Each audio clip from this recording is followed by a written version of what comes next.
இதுக்கு முன்னாடி கல்யாணம் பண்ணின பொண்ணுங்கள்கிட்டையும் இனிமே கல்யாணம் பண்ணிக்க போற பொண்ணுங்கள்கிட்டையும் நான் ஒன்னே ஒன்று சொல்றேன், நல்லா கேட்டுக்கோங்க. உங்க அம்மா அப்பா உங்களை பத்து படிக்க வச்சு வளர்த்துருக்காங்க தான், நான் இல்லைன்னு சொல்லலை. உங்க கூட பிறந்தவங்களும் உங்க மேல பாசமா இருந்திருப்பாங்க, உங்க மேல அன்பை பொழிஞ்சிருப்பாங்க, உங்களுக்காக எது வேணாலும் செஞ்சிருப்பாங்க. நான் அதையும் மறுக்கலை.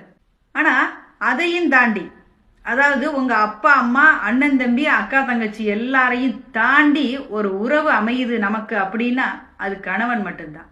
அப்படிப்பட்ட கணவனை நீங்க உங்க அம்மா அப்பா பேச்ச கேட்டுக்கிட்டு அக்கா தங்கச்சி பேச்ச கேட்டுக்கிட்டு உதாசீனப்படுத்துறது, அசிங்கப்படுத்துறது, கேவலப்படுத்துறதெல்லாம் கொஞ்சம் நிப்பாட்டிருங்க. ஏன்னா கணவன் அப்படிங்கிறது உங்களோட வாழ்க்கை. கணவன் வீட்டார்கள்ட்டையும் கொஞ்சம் மரியாதையா நடந்துக்குங்க. மாமனார் மாமியார்கிட்டையும் கொஞ்சம் பாசமா பேச கத்துக்கோங்க. கணவனோட வீடு தான் உங்களுக்கு கல்யாணத்துக்கு அப்புறம் சொந்த வீடு. நீங்க உங்க அப்பா வீட்டுல போய் ஒரு வாரம் சேர்ந்தாப்புல தங்குங்களேன். பக்கத்து வீட்டுல உள்ளவங்க சொல்லுவாங்க, என்னம்மா இன்னும் நீ உங்க வீட்டுக்கு போகலையா, எப்ப போற உங்க வீட்டுக்கு அப்படின்னு கேட்பாங்க. அங்கிட்டு 4-5 நாள்லயே உங்க அண்ணன் பொண்டாட்டி தம்பி பொண்டாட்டி எல்லாம் கேட்க ஆரம்பிச்சிருவாங்க, ஏன் இன்னும் உங்க வீட்டுக்கு போகாம இருக்க அப்படின்னு.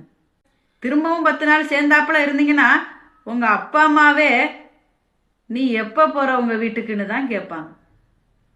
நல்லா தெரிஞ்சுக்கோங்க, நீங்க பிறந்த வீடு எப்பவுமே உங்களுக்கு சொந்தம் ஆகாது. புருஷன் வீடு தான் உங்களுக்கு சொந்தம். புருஷன் வீட்டில் உள்ளவங்களோட பாசமா அன்பா பேசி பழகிக்குங்க.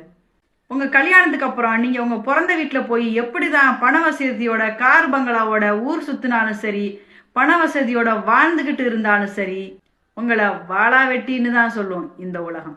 புருஷன் வீட்டில் நீங்க வயிறு கஞ்சி குடிச்சாலும் கஷ்டப்பட்டாலுமே இந்த உலகம் உங்களை மாதிரி ஒரு பொண்ணு இந்த உலகத்துல இல்லைன்னு தான் சொல்லுவாங்க.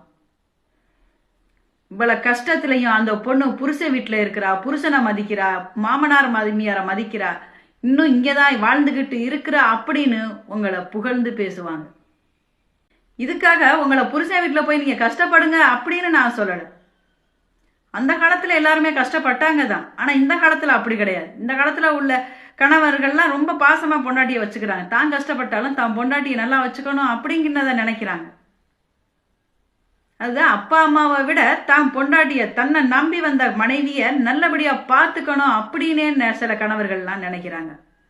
உங்க கணவனையும் குழந்தைகளையும் தவிர வேற என்ன வேணும் இந்த உலகத்துல சொல்லுங்க.